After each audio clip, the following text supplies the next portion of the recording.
ফের কঙ্কাল আগলে বসে থাকা, কাঠের চৌকিতে শোয়ানো মায়ের কঙ্কাল, ওপরে চাদর চাপা, বাড়িতেই কঙ্কালের সঙ্গে 9 মাস।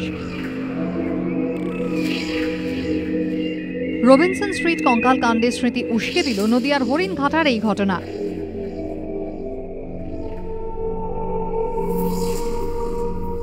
গত 7-8 মাস ধরে বৃদ্ধাকে কোনোভাবেই বাড়ির বাইরে দেখতে পাচ্ছিলেন না প্রতিবেশী এবং পরিজনরা।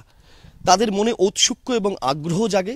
বারবার অজিত এবং অরুণকে জিজ্ঞাসা করলে তারা বলতেন মা ঘুমোচ্ছেন বা মায়ের শরীর অসুস্থ, ভালো নেই, তিনি শুয়ে আছেন।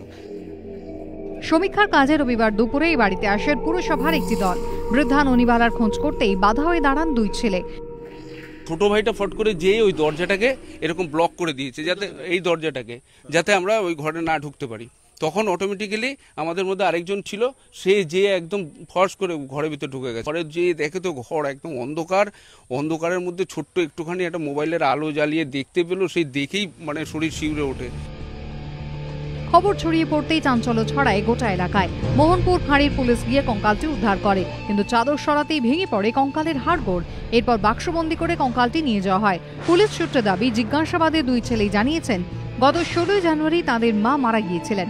পরীক্ষার জন্য কঙ্কালটি কল্যাণী জেএনএম হাসপাতালে পাঠানো হয়েছে। এখানে ময়না তদন্ত করা না গেলে তা এনআরএসে পাঠানো হবে। কদিন আগে মৃত্যু হয়েছে তা জানতে কঙ্কালের ফরেনসিক পরীক্ষাও করা হবে।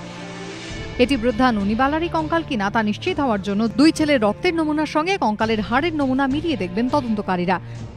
রাজশ্রী দত্তগুপ্ত, সুজিত মণ্ডলের রিপোর্ট, এবিপি আনন্দ, নদিয়া।